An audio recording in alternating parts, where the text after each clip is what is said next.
Oh, okay.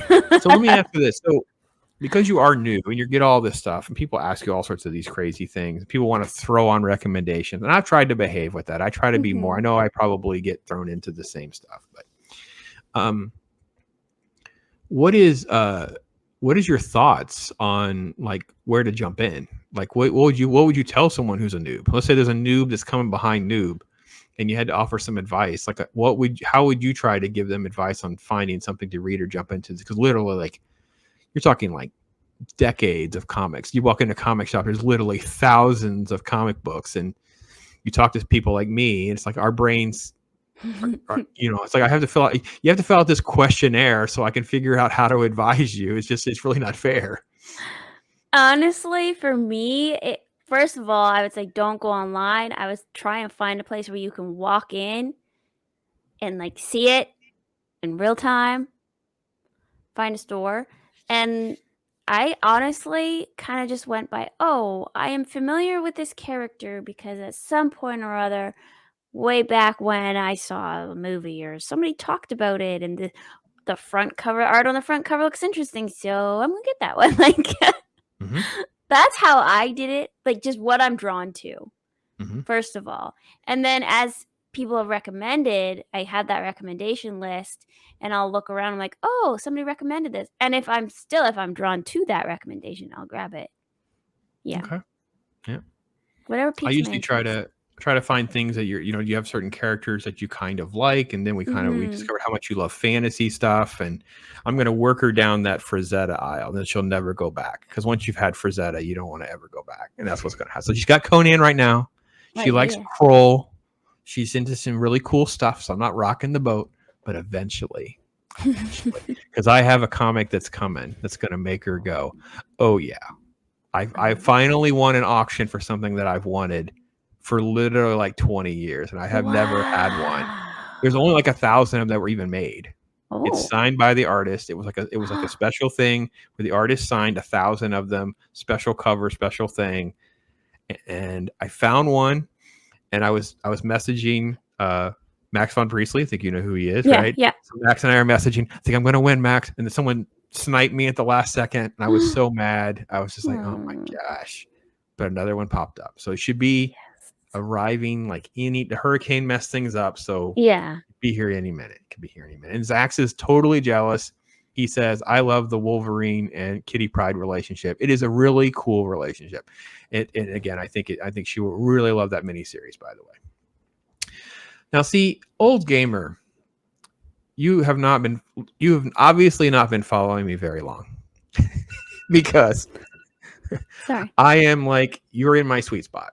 The 90s Batman, I owned pretty much all of it. And I'm not bragging, just like that was my thing. That was my jam.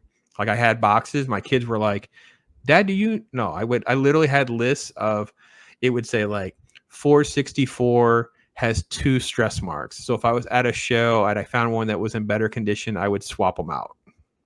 It's like so from like issue Mhm. 400 into the 600s in the regular Batman run, and then the detective run, and all the spinoffs, Legends, Shadows of the Night. So, all right, to prove, old gamer, that I know which one you're talking about. This is what you're talking about. Uh, This is the issue that you're referring to. Batman 500. Make it bigger. You're talking about wow. Batman 500. So in 497, Bane breaks Batman. So it starts before that, and Joker and all of them get let out of Arkham Asylum, and they're basically wearing Batman out issue after issue. It crosses over in every title, whatever. And Bane, because he figured out who Batman is, gets into the Batcave, picks Batman up, boom, snaps his neck. It's called Nightfall. Hmm. And we have to have another Batman. And this is the Batman. This is the introduction of him in the Batman suit. And he was a violent Batman. So it created different complications and issues in the series going forward. But yeah, 1993. Yeah, good run. It's one of those that I would, for those of you who have never read it or want to get it, it's kind of difficult challenge to track down all of the individual issues at this point. So unless you have someone who's already got them all together in a bundle, you may want to get a trade paperback or something like that so you can actually kind of read it in a consolidated form, because there's literally going to be like 24 issues. They cross over into Catwoman. It crosses over into it's kind of like one of those things. It was like an event that went on for this period of time where, you know, Bruce is rehabilitating in a wheelchair. Then obviously the new Batman's out of control, and yeah. So anyway, yeah, good stuff. Very good stuff. Padawannabe says, Kitty Pryde and Wolvie, X-Men stuff is my jam. Boy, Padawannabe has a collection. We went down. Megan, they don't always fence me in, sweetie. They turn me loose on a stream, and out of the blue, Padawannabe says, yeah, I have these X-Men books, and they're from like the 70s, and I really don't know anything about them. And I'm like, whoa. Like, you don't understand what you might own. He's like, yeah, I kind of no. You don't understand what you. Yeah, so we were discussing bags and boards and how you take care of them, and you know, even if they're beat up, you may want to have someone help you look at them and make sure you don't have some, you know, pay the mortgage comic book in a box somewhere kind of thing. You know, you never know. Yes, but he is totally into old school. So that's awesome. Yes. Yes. Hey, look who's here. Hey there, lady. Huron! Yes, lady. Glad you're here. So, yes, there is definitely some Canadian enlightenment. Yeah, yes. Hey. Yes, there's a list of favorite Canadians out there. We need to put Zach's on that list. Yes. Old Gamer says I need some help getting them. Yeah. Listen, it is a buyer's market right now. Your shops are probably at a hard time. Like, the economy tanking doesn't do well for collectibles sometimes. So, yes, I was in search of better quality comics. Literally, once I read them, it became like a collectible thing, and I was like, my OCD was in high gear. I had some I would read. I had graphic novels I'd read, but the actual collection was just like, yeah, they're pristine.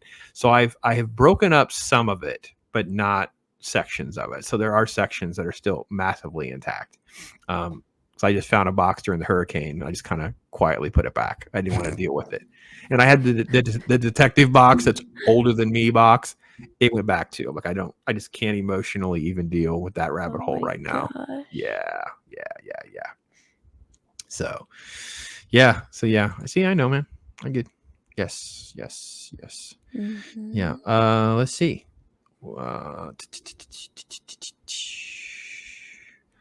You have Dad's 50 Superman comics. Ooh, yeah. Wow. Megan's read some Superman. Superman's kind of fun. Superman is fun. I read it. Oh, I don't have it here. It's a really old one. The annual, right? Yeah, with all the little sub stories in it. Mm-hmm. Yeah, annuals are fun for that reason. Yes.